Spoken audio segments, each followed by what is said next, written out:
Hello and welcome to another Cloud Podcast, a podcast designed to bring you stories from the smartest minds in IT, operations, and business, and learn how they're using cloud technology to improve business and the customer experience. All right, well, Cristian, it is great to have you on the podcast. And we had the pleasure of meeting earlier, just before the podcast, to talk a little bit about what you've been doing over at Athens Services and just your history around the waste management industry, which is really intriguing, and just what you're doing on technology and all of that good stuff. But again, welcome to the show, and thanks for jumping on. Thanks for having me, guys. I'm looking forward to a long conversation here about my favorite topic, customer experience and call centers and customer service and all those good things under the customer realm. Before we jump too far into it, let's talk a little bit about the background. So you've got the beer glasses, I've got the beer taps. You also have some pretty awesome mountain scenery. Same with Alex. So I feel like we're all in sync here. We didn't plan any of that, but it's it looks like we've got a lot of synergy going on. We have some things in common, huh? We do. Exactly.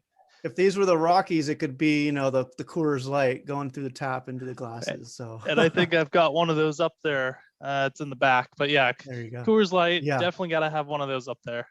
Well, as we all know, and being in technology and being in customer experience, customer service, sometimes we need a libation at the end of the day because of the stress involved, especially when technology gets wrapped into it.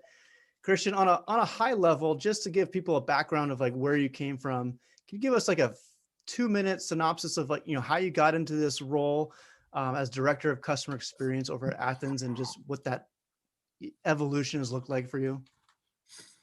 Yeah, so I think it started about 20 years ago when I graduated from high school. It was a young kid I'm just kidding. No, about 12 years ago or so, I was a business analyst for one of the larger waste collection companies, a national company. And I was doing some business analyst stuff, some boring data analysis for the operations side. And I got tapped in to help out the call center with some workforce management stuff, some call center analytics. And I was intrigued. Before that, I was on the operations side, on the call center operations side for a telecom company in a 500-seat call center that eventually got outsourced. But I was on the management side there, and eventually transitioned over to the business analyst side. And there was some parallels on the business analyst side and on the customer experience side that I really enjoyed, especially in the company that I'm with today, because I got recruited over about 4 years ago to launch a customer experience program. I'm the one customer director of customer experience for Athens Services. So I'm really, a lot of the programs that I'm implementing, customer experience programs, are really foundational based on some of the things that I did with the prior company at a national level. We're incorporating those programs like NPS and CSAT satisfaction and call center metrics and workforce management at the local level with a third party hosting call center application. We're doing that at the local level. At a high level, I started with business analysts reviewing data, saw a parallel there with customer experience and a mesh there between customer service. So I was really intrigued, and I pursued this route here that I'm really passionate about nowadays on the customer experience side. I love the backstories of how everyone got to where we are. I'm in a similar type ecosystem or role, and I think my origin story is very similar. So I feel like no one goes to college and gets out of college and says, you know what, I'm going to oversee a contact center, or I'm going to focus on customer experience. It's pretty rare that people do that as a profession or have that as a declared major and then go into that. So it's very, very cool to see everyone's origin story. I too gravitate towards analytics, technology, KPIs. There is the operational side of the house that you do have to be acutely aware of to make sure that you're not changing things or creating incentive programs or modifying things from an analytics standpoint to force some sort of agent or customer behavior. You talked a little bit about NPS and CSAT. Tell us a little bit more about how you guys collect that? Is it the traditional way? Do you guys put a little spin on it? Are there other KPI metrics that you guys focus on in the customer experience world that are beyond just NPS and CSAT? Well, nothing super interesting. It's pretty traditional right now. The only item that's kind of unusual for nowadays, the way we collect data is we don't have any automation. It's all done through manual reports that get uploaded. We use SurveyMonkey to distribute those surveys and collect the data. But the analysis, with my background, I extracted data and created my own reports internally. Right now, we're really looking at like 5 different key performance indicators. Of course, the NPS for the C-suite guys, the EVPs, they like the brand loyalty metric. But at the local level, we look at responsiveness, satisfaction, helpfulness, and first call resolution. Those are all metrics that go into our ranking, our customer experience ranking that I developed for this organization to measure how the individual BUs are doing at a local level. Yeah, and one of the things that I found really intriguing is when people think of, waste services and it's a contract with the city, and I don't have a choice on who's coming by to pick up my trash every week. And what's interesting is that there's been such a change in customer experience that it's even trickling down to contracted companies where you don't necessarily have to have this great experience because it's contracted. Like I have to go with one provider for this. What I found interesting when we spoke the first time is that there's a lot more to the customer experience in this industry than meets the eye, and how you're able to add value for end users like all of us, right, that are in a house that have trash services. How does that play into like how that got started, or how the culture must have had to have changed at some point to where the C-level and executives want to see a change in customer experience? Yeah, about 10 years ago or so, maybe even less than that, the waste collection industry was going through I don't want to call it an evolution, but it was definitely going through a cultural change in the way we handle our customers. In the past, we've only really thought of customer service in terms of the call center. Any type of issues that were impacting your customer was because of the call center. And it was easy to blame as a cost center. They were in some distant headquarters office. They were traditionally, because of the logistics of servicing multiple communities, they weren't usually embedded in the local business units. They were off quarters at a cost center or shared services. So everything was really hyper-focused on the call center from a satisfaction perspective. Most recently, I would say in probably the last 5 years or so, municipalities, cities, city staff are really hyper-focused on cost-cutting activities. Mm-hmm. And in the past, where a lot of these franchise customers, like the franchise cities, like the one Alex is used to, where we don't really have a choice, these contracts in reality are what we call evergreen. And if you're not familiar with the evergreen term, is if they're not triggered, they renew themselves for another 10, 15, 20 years. So really, there's no choice. Now, cities are hyper-focused on cost cutting, which I'm sure we can all relate to that. So they're looking for opportunities to negotiate the existing contract or put out an RFP to see if there's potentially some opportunity to cut costs through a new provider. And so in that, one of the major things that they're looking at is what? Customer satisfaction. And so the folks that have been looking at this all along, like us, have it dialed in. We know what our customers want. We know what the pain points are in that journey, and we address it. We're somewhat customer-centric. I'm not going to say we're 100% customer-centric, but it's definitely on our roadmap, and it's something that we discuss every time we're developing processes. We want to make sure that we start with the customer in mind. But there's other organizations that, hey, they don't really pay much attention to it, especially the larger guys, where their call center is overseas or in a different state. So they're not really thinking about it. From a customer perspective, think about the customer experience. A lot of it relies on the touch points. being able to interact with an account manager or a representative. In the trash industry, you don't have that touch point, right? The only thing you really see is an invoice at the end of the quarter, and that's it. So if there's no relationship, if there's no satisfaction, if there's no interaction, then you can't really say that satisfaction or even that your customer experience is really high. So we've tried to do on our side is have multiple touch points outside of the collection. The collection that's the status quo, right? That's the expectation, the minimal expectation. So for us, we're trying to touch customers multiple times. If we're doing an event, we want to get in front of them, not just from an invoice perspective, from a digital perspective. Also, we want to make sure that there's people out there shaking hands and kissing babies in the communities to make sure that we're interacting with our customers. We don't take the franchise status for granted. So, and that's really different because all these opportunities are coming. And if you did any research on Athens Services, you probably found out that we were just awarded a huge contract out in Ventura County for the city of Thousand Oaks. And one of the things that really stood out to that city staff and the consultant was our commitment to customer satisfaction, customer experience, and the programs that we had in place.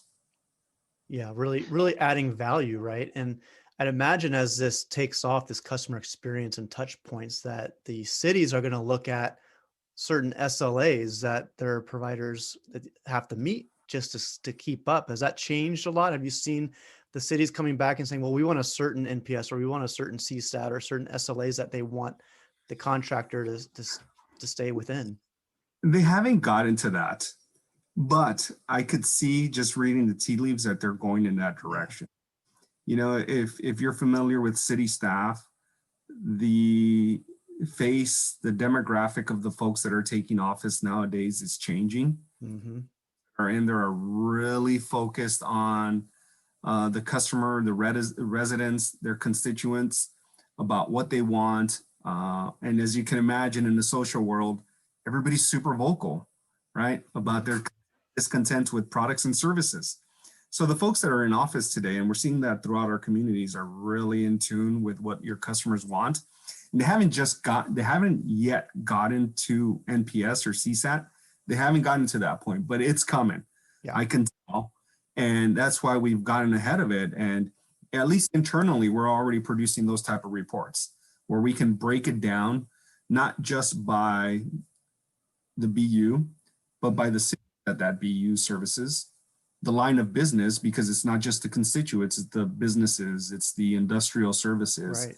It's the hazmat, it's all these other things that happened, right? And if you've ever, I'm not sure which service provider you guys deal with, but if you've ever requested like a large bulky item pickup, what that experience was like. Was that easy? Was that difficult? If just thinking about where you're at and knowing who services you, I'd probably say that wasn't the easiest process that you had to go through if you requested that extra pickup. And so, and Artie's nodding there. He's got a story. I had such a bad experience with that I don't even do it anymore. I know that it's not even worth my energy and time. Yeah. I'd rather just take that big trash pile and put it into the trash can week over week and have like a trash heap in the backyard. But yeah, it's absolutely horrible, and it's a hard process to go through, especially if it's a service that's not a moneymaker. It's a service that's like a cost service for the waste management company. Artie, is by design. They want it to be a difficult process, and because it's a difficult process, you mentioned maybe not even throwing it out, right? Just keeping it. Yeah. Throw the couch in the garage. That's one approach. What we're seeing in a lot of these communities where by design, these processes are difficult. You're seeing a lot of abandoned items on the curb. You're seeing the community just go sideways because the provider that's in that community, absolutely, it's an expense that was built in, that was promised during the RFP process, the proposal process. Now you got to do it. So how many roadblocks can we put up to folks from taking advantage of this free service? Because it's definitely a free service. It is not a revenue generating activity. Unless you try to do some sort of upsell, in the call center, which I'm pretty sure they got you through that. They said, don't use the bulky, rent a container. It's only Yep. $100, Right. $200. Yep, exactly. And and then the neighbors love when there's a container there because they get to go into their backyard, fill it up Yeah. with it as Absolutely. well. You wake up Yeah, in the morning, you're like, what? It's already full by the time. Yeah. And there's even companies now like I think it's like 1-800-GOT-JUNK or something like that, where they'll come in and all you have to do is point a finger Absolutely. and they'll pick it up for you. Yeah. So there's definitely a need for it. It's just it's funny how some people don't fill that need. But almost every single community out there has that bulky item pickup as a free service with your franchise waste collection service. That's why you pay $30 a month or $70 a quarter, because that is available to you for free. So something you said earlier, I want to touch on. You said using customer experience as almost like a marketing tool to sell your business. And now you're winning business in other areas because you're providing such an amazing customer experience. I don't think that's something that everyone's doing. I don't think that there are definitely companies that are trying to do that. And there are companies that are very successful with, word of mouth and NPS. But it's very interesting to see a company succeed, at least in your market, with some sort of customer experience ranking or score, and then advertising that as a line item to win contracts. So talk a little bit about that customer experience, let's say ranking or score. How did you come to it? Is it a compilation of a bunch of different things? Is it very detailed, or how does that work? Well, I'll tell you a couple things. So it's still in the infantile stages. Okay, so it's pretty basic. So we're doing two types of surveys: support surveys when folks request things like bulky item pickups, when they request extra dumps, when they call in the call center to make a simple payment. To make sure customers were educated. Hey, did you know you don't have to call in? You can make your payment online. There's all these other avenues. So we survey what I call support surveys, and then we do randomly selected customers throughout our region. So every customer gets surveyed once a year. And we do an aggregate of those two types of surveys. We can break it down by city, by line of business, by work order type, and get to some really cool metrics. And so I would still, because we don't have automation right now, we'll do a survey. We'll do a service. We'll complete a bulky item pickup. And I, in my busy schedule, try to find time once a week to pull the prior week's work orders to generate that survey. Perfect world, the second that survey closes, it triggers that survey. We're not there yet. And that's why I keep harping on, we're not automated. We're still in the infantile stages. I'd love to get there eventually, and I'm sure we will. But at this point, it's giving us pretty good data. And then the first question, how are we leveraging that for newer opportunities? The conversation we were just having about bulky item pickups is a prime example, because for our organization, we feel that bulky item pickups is one of the main services people want from a service provider. And because of that, I'll tell you, and you might not believe me, but our bulky item pickup surveys yield a 77 NPS. And so in a world where other service providers, let's say during COVID last year, just stopped doing bulky item pickups, force majeure, extraordinary circumstances, they scaled back on those value addeds for a lot of reasons. We kept doing it. And we use that as an example in this newest proposal that we just were awarded, this new contract that we were awarded, and said, hey, look it, times get tough, things are going to happen, challenges are going to appear. We're going to keep going. We're going to keep plowing. Here's the results. Other people, communities are frustrated. Bulky item pickup stopped. Increase in abandoned items, curbside surged. Community looks horrible. Athens Services keeps going. We're still doing the same services, never closed our call center, didn't even think about outsourcing it. We went remote, which I think was the logical thing for most call centers. About 10% of our staff, I think guys like me, chose to stay in the office just because, except for today, just because we feel better in that type of environment. But 10% of our staff chose to stay in the call center, and 90% of our staff is now remote. That created that extra little value added and comfort to that new city to say, that's the type of service that we want. Because city staff didn't get to shut down, right? They still have to work. They still have to answer all those questions. They still have to render the services. So they expect that from their service providers. When we showed that even during COVID, we earned a 77 NPS, they were blown away. I think that no business can escape customer experience anymore. As much as, even if it's contracted and it's evergreen, like the waste management industry, you have to provide it, and you're seeing it firsthand that you're winning contracts and being able to point to specific metrics and examples of how you're able to serve customers no matter what the circumstance. And I'm sure, and we'll get into this, is like a big piece of that is technology that you've rolled out since you've been there. Talk about some of what you've, not maybe specifically the carrier that you're using, but just what you had, and then what you're using now in the cloud, and how that's helped transform a lot of these areas that are making things work better for you.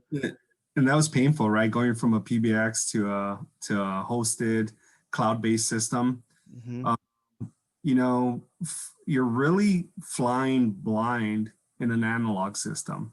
You don't get the dashboards. You don't get that reporting that I was used to. You don't get that routing, those routing capabilities for preferred queues. But I think the biggest impact that new system had on our ability to manage the call center effectively was the workforce management system that came with that cloud-based hosted system. Being able to optimize our schedules, especially during COVID, made the biggest impact, especially because when I helped with the other company's call center, I was mainly doing the workforce management. I was managing their workforce. So and as you all know, the applications used to manage workforce have evolved in leaps and bounds over the last few years. You're really plugging in a few exceptions, and it's almost pushing out a new schedule on a daily basis to make sure that you have adequate staffing levels throughout the day. And that's helped us even enhance our experience, because we looked at our intervals, and during certain times, we scaled back staff significantly to the point where we thought we had surges in call volume. Let's just call it Monday mornings at, 10 to 12. We found out that we had that first surge when we opened, and then things died out. So we were able to be a little nimble and shift some staff later in the day, and in turn expand our hours of operation. So we went from traditional 8 to 5 to 8 to 8, but from 5 to 8 in the afternoon, only providing digital care, which a large portion of the population now wants. They don't want to call, they want to email, they want to submit a self-service form. And that's what we're able to do now during our enhanced hours. And we were only able to do that because of the workforce management application that came with this hosted software, call center software. And talking a little bit about workforce management, and also maybe types of conversations coming in due to the pandemic and due to everyone moving and going to work from home, and maybe an increase in add, remove, or change my membership. Did you guys see an influx of contacts, or maybe a morphing or changing of intent types where people are no longer calling about one thing, they're instead calling about something else? Was there a big shift, or did it kind of just normalize and it's business as usual? It's normalized in the last, let's call it 4 months or so. But initially we saw a huge shift in lines of business.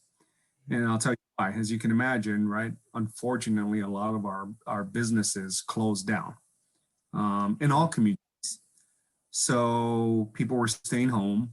And even if they didn't close down, they went to remote staff, right? So people were staying home. And as you can imagine, the commercial lines of businesses, the trash, the recycling, the organic waste tanked. They plummeted. But the residential waste skyrocketed. And I'm sure you guys just driving around your neighborhood, you see the overflowing containers, generating additional trash, additional recycling, eating at home more frequently. And on top of that, we had like another surge of year-round spring cleanups, right? Think about the down, right? That was March, April.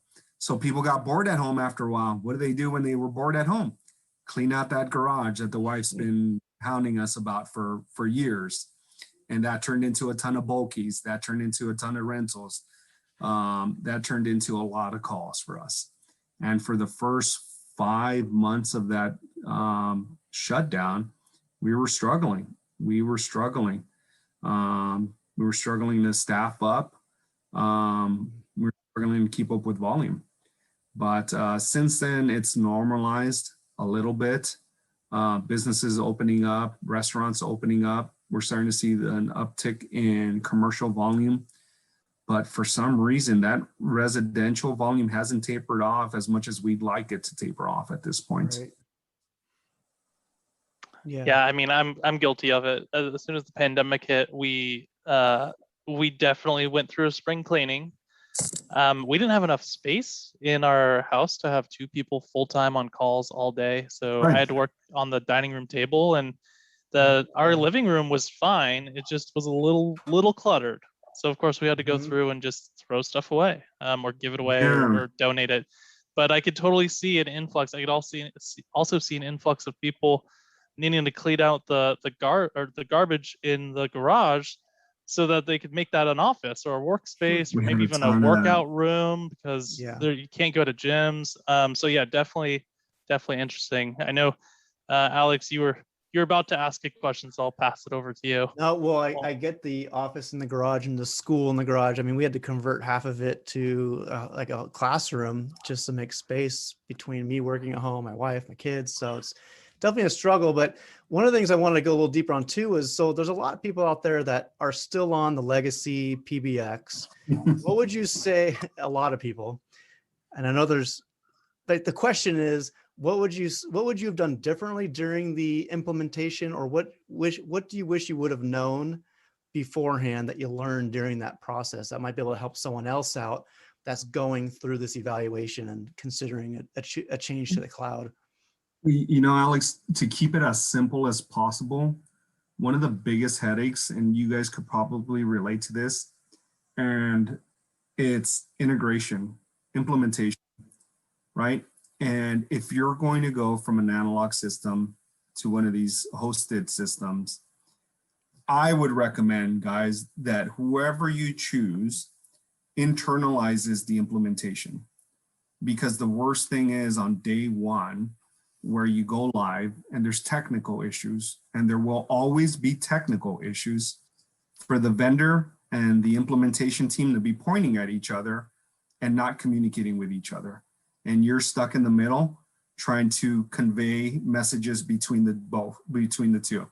And the team saying, we're fine, it's them.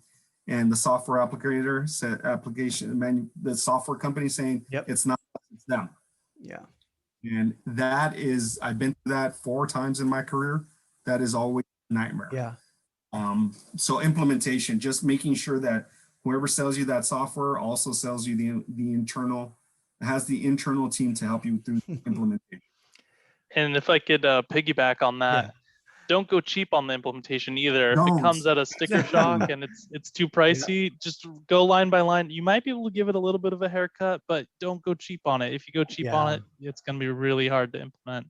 Yeah, really good point. And if I could just say one more thing about that, guys, negotiate, because these guys, there are like 200 cloud-based call center software systems out there. Negotiate with them. Go with the premier support package and tell them you want it in for free, because you're going to use that. Yeah, absolutely. Artie and I have been working with a client that, they had some bumps in the road. They're going from PBX to the cloud, and what we're seeing now is that two of the larger ones that are out there that are actually recommending to outsource it to an integrator professional services company, because they're actually doing it better and cheaper. And these companies aren't professional service companies, they're cloud providers or SaaS companies, right? And so a lot of times we're seeing that third parties are even a better option than going with the carrier's actual professional services. It's it's so complicated. You need someone that's doing it inside and out all day, every day, and not biased towards the company and adding and marking it up because it's an internal business unit that's trying to be profitable as well. And we found that even outsourcing it to a third party can be very advantageous too. I could see that too. I'm just going based on my experiences from a few years ago. That was probably the biggest hurdle.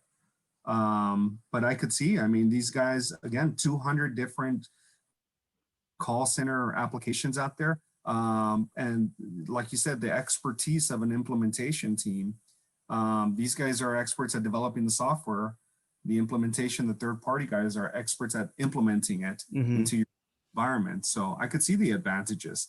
All I'm saying is that that was a headache for me during those implementations. Yeah, absolutely. And I think what we've also seen or heard from other clients is, having a project manager on your staff that's taking ownership of it, kind of like what you're saying, right? Take ownership of it. This is the point person that's going to be running this project on. So you have two project managers, one for the client and one from the carrier.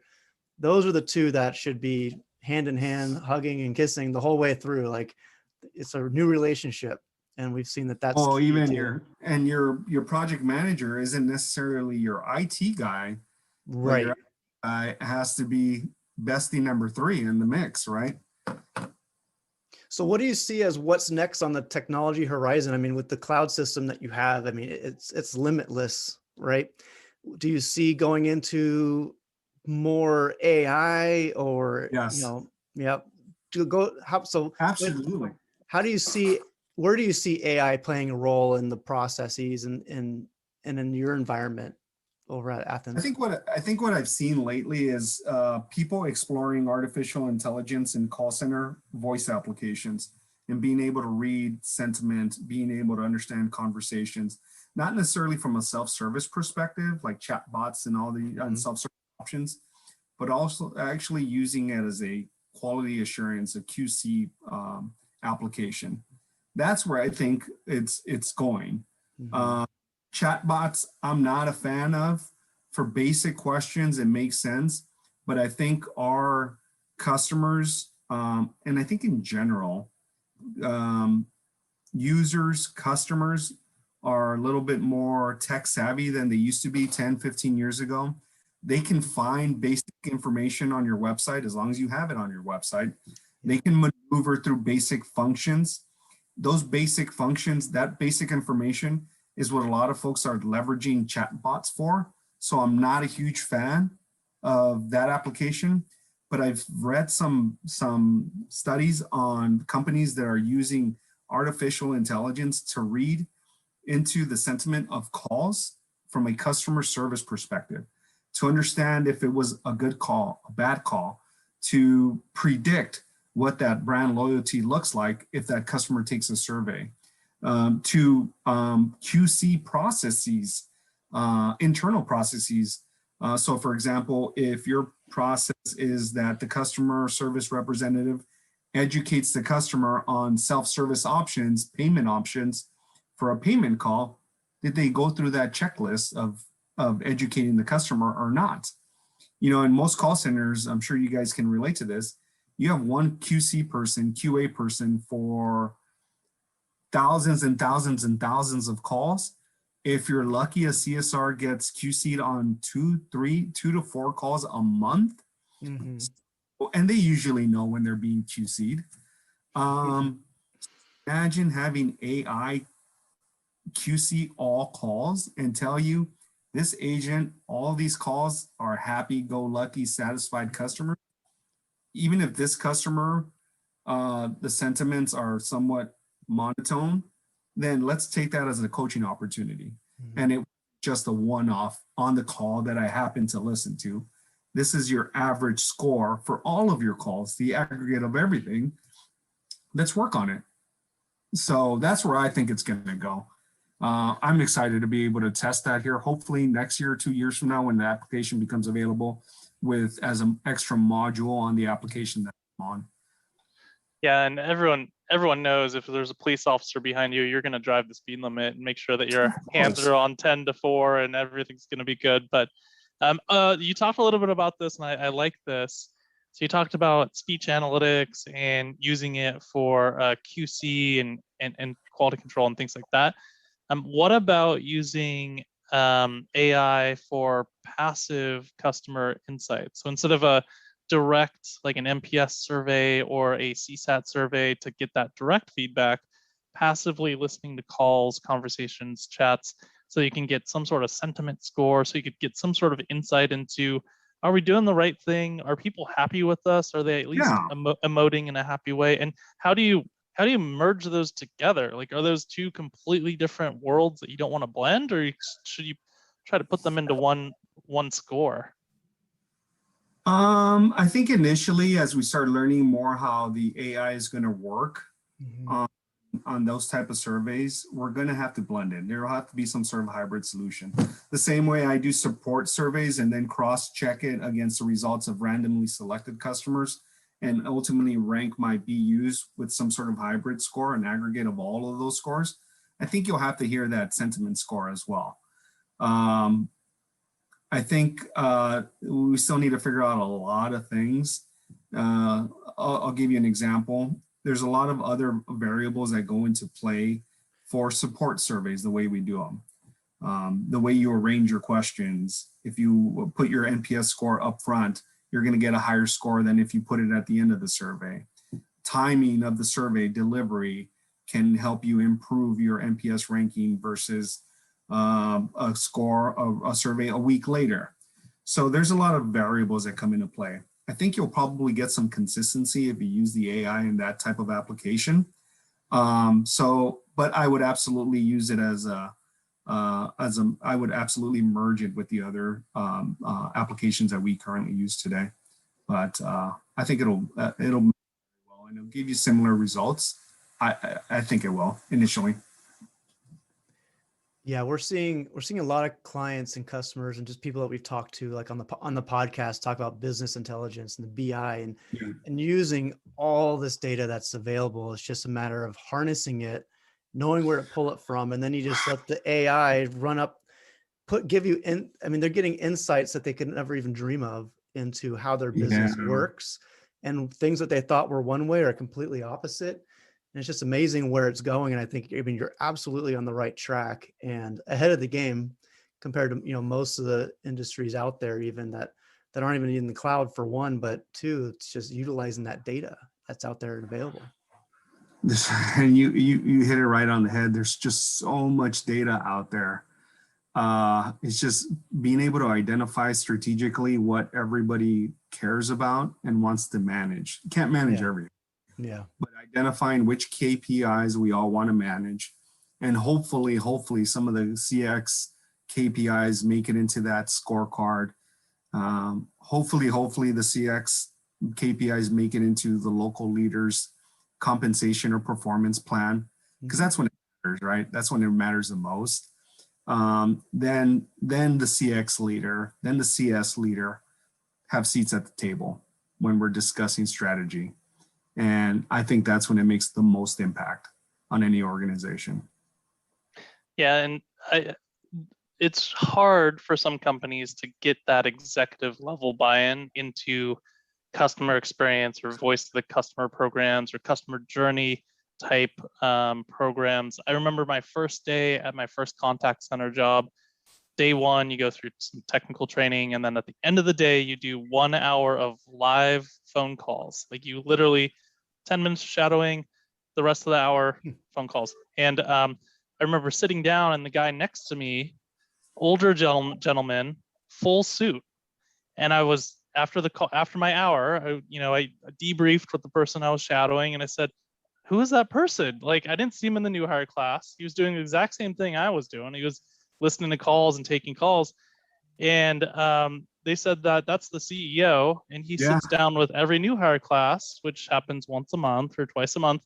and he takes an hour worth of calls, and that gives him enough understanding of what the customers are saying about the company. He'll be in the weeds to really understand that. Now, not every company has that, but are there other ways, other tricks of the trade to get executive buy-in? Is it like putting recorded phone calls on a iPod, if those exist anymore, and giving it to your C level? Like how do you infuse customer experience to that level of the organization? Well, I'll tell you an example that's very similar to the one you just described, that I thought was really, really effective in an organization I was with a few years ago, and it was a local credit union. And I think they have one of their headquarters down the street from you guys off the 91 or something. Mm-hmm. But they made all employees sit through a 3-week customer service orientation. So regardless of what it was, where you were at, whether you were at a local branch, whether you were at the C-suite level, whether you were a mail carrier, you were going through customer service. Sorry about that. All right. Customer service training. So, and that included 2 weeks of in-class, 1 week taking calls, which is similar to what you're describing, but going through that onboarding really established a foundation for a customer-centric organization. And I'll tell you, every time we had a voice of the customer discussion, a customer journey discussion, everybody really meant it. Mm-hmm. And even talking NPS, and this was probably 10 years ago or so, the NPS was like meaningless to them at the time. And from what I understand from people that still work there, they still don't really use NPS. And I could see why, right? NPS, brand loyalty, C-suite, it's easy, it's adoptable. But at the local level, especially for organizations like us that deal with franchise customers, it's a little tougher. So you got to get into the weeds. I'll tell you what's been really effective for us is showcasing the comments, identifying major comments that were pain points or success stories, and then showing the results in terms of the metrics. So here's a raving review where I'd identified 2 or 3 people within the organization that just were rock stars, and then saying, this is a detractor. See their 10. This was an extremely satisfied customer. This is what happened. Here's their journey. Mm-hmm. These call. This is the driver that they met. This is the length of period of time that it took for us from the call to the service being rendered. And this is how we close the loop. And that resulted in that 5-star review.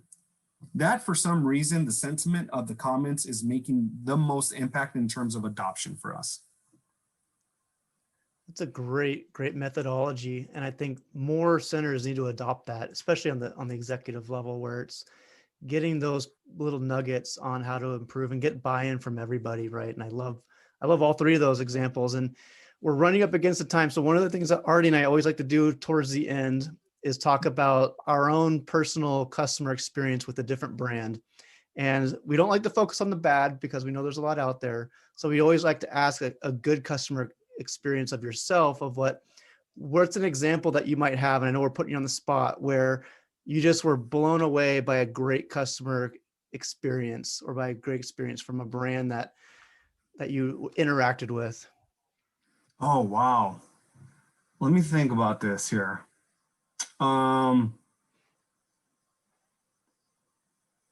That's a tough one. The bad ones are easier. The bad ones are always easier. You're absolutely right. And you know what? Because of COVID, we haven't really gone out. Yeah. We haven't interacted with brands a lot. I'll tell you that lately, I manage a communications team. And lately, we've been working with Canva a lot. Lately, we've subscribed to their enterprise solution. and we use it for marketing, ads, all sorts of different applications. Are you guys familiar with Canva? Mm-hmm. Yep. Right. So I had an issue with them, and the response time, the resolution, but more importantly, the closed ticketing process that they have. I got a call probably within 48 hours of my issue being resolved. And I never got a call during this onboarding process. I never had a call. So the fact that they incorporated that process when there was an issue where they actually had somebody reach out to you and set up a call and figure out what happened, why was I upset? And by the way, full disclosure, guys, I'm probably the worst customer ever if I have a company, as I'm sure you guys are. I mean, you're the most critical. Stop short of a strongly worded letter to the CEO. If I got to put a stamp on it, it's going to happen. And if you want horror stories, I'll give you some really awful ones. But Canva really set the bar high for some of these software applications. Their subscription-based software applications. I was really impressed with the person that I talked to.